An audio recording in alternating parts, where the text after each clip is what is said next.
It's a free page building plugin for WordPress. They also have a pro version that adds some features and modules to Elementor, but the version that I'm going through today is the completely free version. Now, if you did go to Elementor's website and purchase Elementor, I do have a special bonus, and it's this course right here called Elementor Essentials. And this is kind of the pain point I have with this release of Elementor. There's going to be some significant user interface changes, so I'm actually going to go through every single video that you see here, and I've got to re-record them for the new interface that's coming to the editor in Elementor. But that's okay. Here's also the link to the free version right here. You can see it is currently being used on over 100,000 websites. This is amazing, seeing as how it's only a year old, and it is pretty impressive. So let's jump in. I do have a list right here off to the side to stay organized and on point in this video. So first I'm going to go over some of the back-end changes that I like, and then I'm going to go through some of the front-end changes that I like. So the first thing is there is an updated settings interface. So if you have Elementor installed, you'll have this option here, and here are all the different various settings panels for Elementor. So when you click in any of them, they now have them better organized in these tabs. So you have general, style, advanced, and the same goes for the tools settings panel as well. It's just a nice tidying up to make things a little easier to digest. And this actually leads me into my next favorite feature, and that is version control. I'm so happy that they are bringing this. Let me explain what it is. If you go to tools, and we have our lovely tabs there for the new settings panel, you can click on versions, and right here it gives you the option to roll back to the prior version of Elementor. So if they push out an update and there might be a bug and it's causing you trouble, you can go here, click on this, reinstall the prior version, and you will be back in business. And it'll be real easy. And there's also an option to join the beta program where you will be testing the beta versions. I totally encourage you to do this before there's an Elementor update. Test it in a staging environment. This will give you the option to test beta versions before they're even released and be able to give feedback if you notice any bugs in how the update goes on your website. So those are my two favorite back end of Elementor features. Now my features that I'm going to go through are all front-end interface related features. So I already have Elementor pulled up, and I went ahead and put it in canvas mode. That's why you don't see any of the theme here. And so the next feature is they've updated the layout interface. So it's not what you see here on the left, it's going to be what you see over here on the right. Let me go ahead and show you. If I click on add a new section and I choose this, we have these new ways of interacting with columns, sections in Elementor. So your sections, we're going to have this blue sections panel right here, and with columns you can go ahead and hover over to the left right there, and it reveals the additional options. This is good to separate it and make it less confusing, so you'll know whether you're in a column or you're in a section. And there's also some hidden goodies that are going to come with this. The next favorite feature in the back end is now you are going to have the ability to add sections anywhere in your page layout. Prior, the only way to add a new section to Elementor was to scroll all the way to the bottom, click add new section, and then drag it all the way to where you wanted to. You're not going to have to do that anymore. So for example, if I want a section above this section, all I have to do is hover right here, click on the plus, and then I got this option right here. I can click on add new section, and let's go with the 2-column option, and there it is. I put a section above wherever I wanted this section to go. Now I can go ahead and put those in without having to scroll to the bottom, add it, and then drag it to where I want it. The next favorite feature is column size control options. So you now are going to have two ways to adjust the size of columns. So if you notice right here, I have this section with 2 columns, and you can go in the middle and then you can manually go like this. I think this was a feature there before anyway, but what is different is let me show you. I'm going to go into the settings for a column by clicking here, and now I'm in the column settings, and you have this new option right here that says column width. And so now when I do it, you can see that number changing. What I like about this is I don't like this drag method. I mean, I do like it for just visually testing out the different widths, but then I want that fine grain control. So I don't want it to be 36.40. I would probably just want it to be 36. So now I can go ahead and do that and have it be exactly what I want it to be. And so that is the new column spacing control. Now, what is also the additional power of this is you have mobile responsive options with it.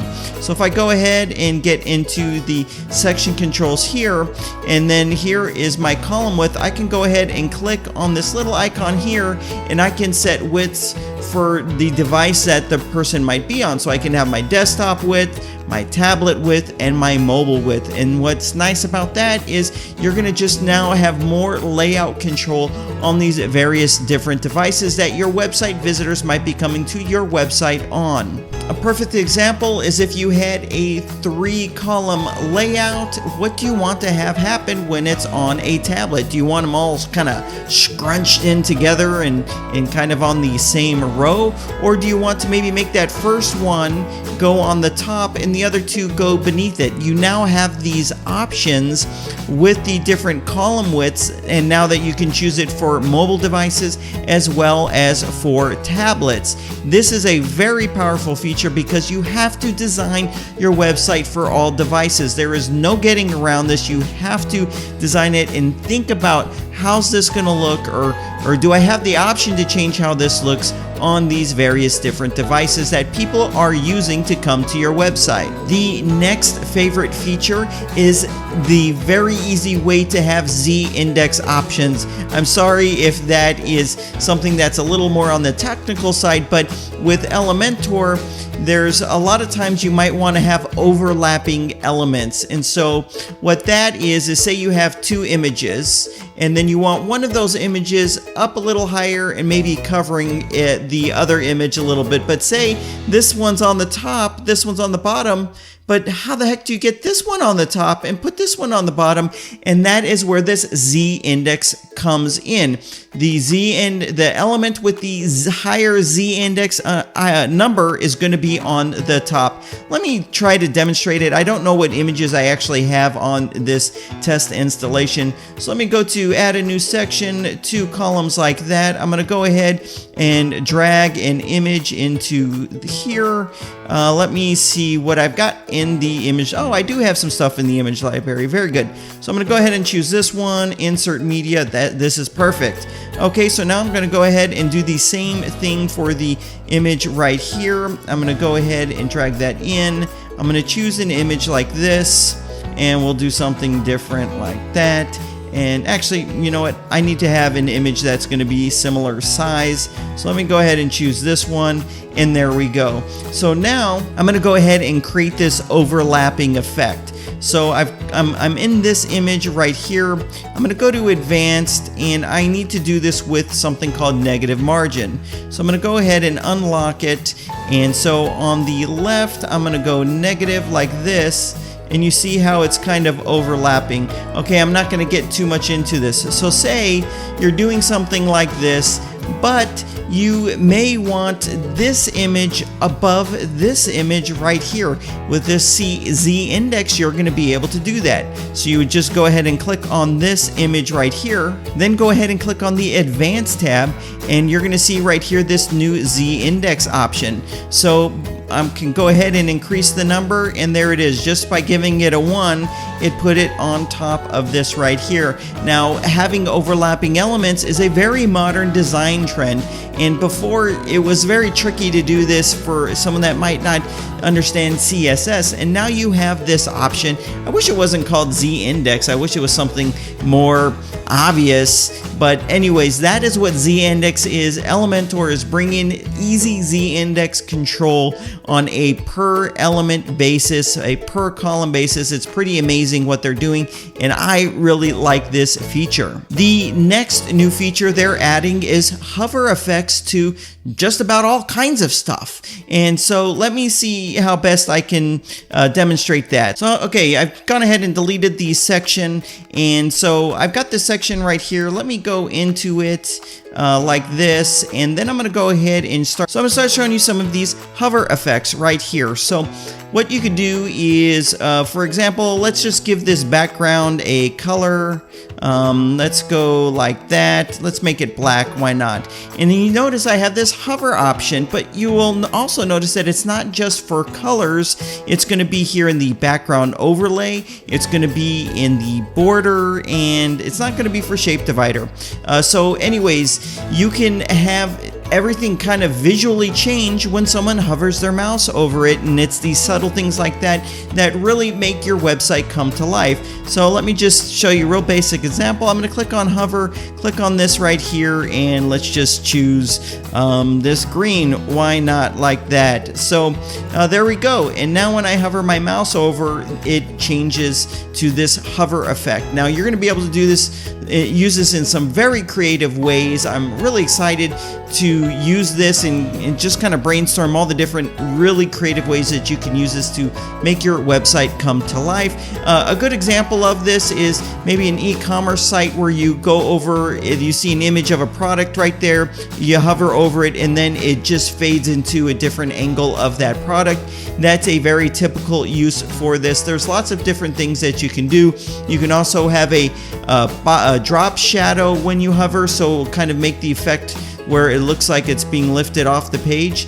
So there's a lot of really creative things that you're going to be able to do with this new hover effects, and they are going to be all over these different modules. You're going to see hover effects pretty much everywhere. Don't overuse this feature, whatever you do, but it is going to be a fabulous feature that you're going to be able to have now on your website. Now, if I counted right, that is 7 of my favorite features that are coming to the new version of Elementor. There are some more. Let's see, there's going to be more mobile editing options. You're going to have, instead of a box shadow going on the outside of an image or an element, it's going to be inset, which means it can be on the inside of it. That's going to be pretty cool. There's also going to be the ability to adjust the spacing between widgets. So if you have a 3-column layout and you drop your widgets or your elements in there, you can control the spacing between each one. I really like the control they're giving for that. And that's also going to be an option that you're going to see in the panel here, but there's a global setting for that.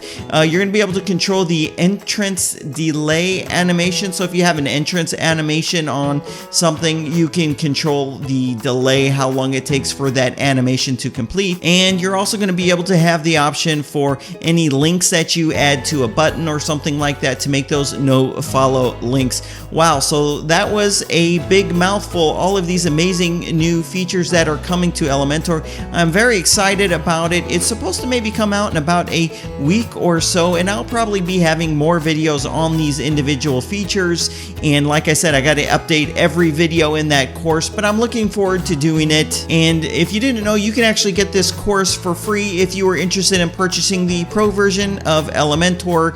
I have a link down below. It'll tell you how to get free access to this course. The course is also available for sale for $149. So anyways, if you've used the beta version of Elementor that's coming out, why don't you leave a comment down below and let me know what are some of your favorite features and some of the things that you're looking forward to in this new version of Elementor, and perhaps also add any features that you wish that they would add. Hey, thank you for watching this